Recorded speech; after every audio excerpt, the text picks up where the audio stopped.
ওসমান হাদি ভাইকে এখানে সমাহিত করা হচ্ছে এটি জাতির জন্য একটি অত্যন্ত উল্লেখযোগ্য ঘটনা। হ্যাঁ, এটা আসলে উচিত ছিল এখানে ওনাকে দাফন করা। দুই বিদ্রোহীর কবর পাশাপাশি হলো, যেমন আমাদের মদিনাতে রাসূলের কবর, পাশে আবু বকর রাদিয়াল্লাহু আনহুর কবর, পাশে হযরত ওমর রাদিয়াল্লাহু আনহুর কবর, ঠিক একইভাবে মানুষের ঘটনা ঘটে গেল। আল্লাহ রাব্বুল আলামিন আসমান থেকে ওনার এই দাফনটাকে কবুল করে নিয়েছেন। এখন ওনাকে আমরা দাফন করব আজকে, হয়তো বিকালের ভিতরে ওনার দাফন কাফন সম্পূর্ণ হয়ে যাবে। তারপরে আমরা কি চেতনা নেব?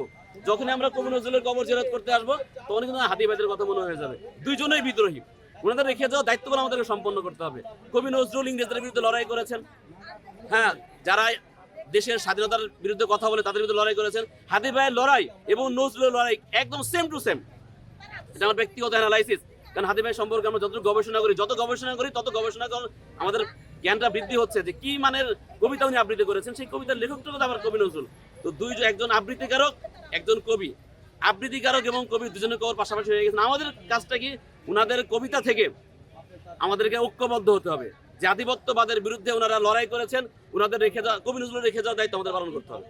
হাদি ভাই রেখে যাওয়ার দায়িত্ব আমাদের পালন করতে হবে। যদি আমরা পালন করতে পারি তাহলে এটা আমাদের সফল। আজকে জানাজা করলাম চলে গেলাম, এটা হলো না। দাফন করলাম চলে গেলাম, এটা হলো না। মুনাজাত করলাম, হলো না।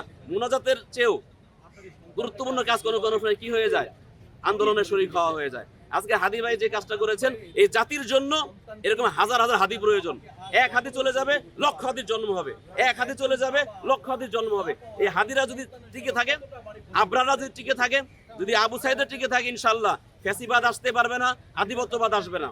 এক হাদিকে নিয়ে সারা বিশ্ব আজকে ঐক্যবদ্ধ হয়েছে। আমি মনে করি এইখানে যে দাফন করা হয়েছে সেই সিদ্ধান্তটা যৌক্তিক এবং সরকারকে ধন্যবাদ জানাচ্ছি যে দাফন করে আপনাদের দায়িত্বটা সম্পন্ন করবেন না।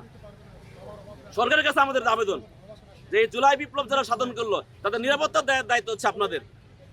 আপনারা এখন পর্যন্ত আবরারের হত্যার বিচার করতে পারেন নাই, এখন পর্যন্ত আপনারা আবু সাইদের খুনিদের ফাঁসিতে ঝুলাইতে পারেন নাই। একইভাবে যেন আমাদের শহীদ হাদি ভাইয়ের বিচার যেন প্রলম্বিত না হয়। হাদি ভাইয়ের রক্তের দাগ এখনো রাস্তায় লেগে রয়েছে, ওনাকে দাফন করে চলে যাব। তারপরে আমাদের দায়িত্বটা কি? দায়িত্ব হচ্ছে ওনার জন্য দোয়া করা, সঙ্গে সঙ্গে আধিপত্যবাদের বিরুদ্ধে ঐক্যবদ্ধ হওয়া, জাতিকে ঐক্যবদ্ধ করা। সরকার, জনগণ, সমস্ত রাজনৈতিক দল হাদি ভাইয়ের রেখে যাওয়া দায়িত্বগুলো যারা পালন করতে পারি, তাহলে হাদি ভাইয়ের ওদের শ্রদ্ধা জানানো হবে। হাদি ভাইকে আজকে আবার দাফন করে গেলাম, আমরা ভুলে গেলাম, এইটা কিন্তু আমাদের দায়িত্ব হলো না। অতএব আমরা দেশবাসীর আহ্বান যে কবরে আমাদের নজরুল ভাই শুয়ে আছেন, যেই কবরে আজকে আমাদের জাতীয় কবি শুয়ে আছেন, সেই কবরে জাতীয় বীর শুয়ে আছেন। আমি একটা কথা কিছুক্ষণ আগে বলেছি, আমার মনে হয় যে কোনো রাষ্ট্রপ্রধানের কবর যদি এখানে দেওয়া হতো তাও মনে হয় জনগণ মানত না। আপনি দেখতে পাবেন কিনা কোনো মতভেদ নাই। হাদি ভাইয়ের পক্ষে সারা দেশ এবং জাতি ঐক্যবদ্ধ, যেমন ছিল নজরুলের বিষয় ঐক্যবদ্ধ। তো জাতীয় কিছু আইকন আমাদের প্রয়োজন হয়, যুগে যুগে জাতির কিছু রাহাবার তৈরি হয়। সেই জাতির রাহাবার হচ্ছে আমাদের হাদি ভাই। হাদি ভাইয়ের কি চাওয়া ছিল? একটি মিডল ক্লাস তিনি প্রতিনিধিত্ব করবেন। উনি জনগণের টাকা নিয়ে নির্বাচন করতেছেন। আপনি কি দেখাতে পারেন এই স্বাধীনতার পর থেকে আজ পর্যন্ত কেউ জনগণের টাকা নিয়ে নির্বাচন করে? উনাকে পরিকল্পিতভাবে হত্যা করা হয়েছে। কারা হত্যা করেছে এটা আমরা সবাই জানি। সেই খুনিদেরকে গ্রেপ্তারের জন্য যদি আমরা ব্যর্থ হই, তাহলে আমরা জাতীয় মুনাফিক হিসেবে সাব্যস্ত হব।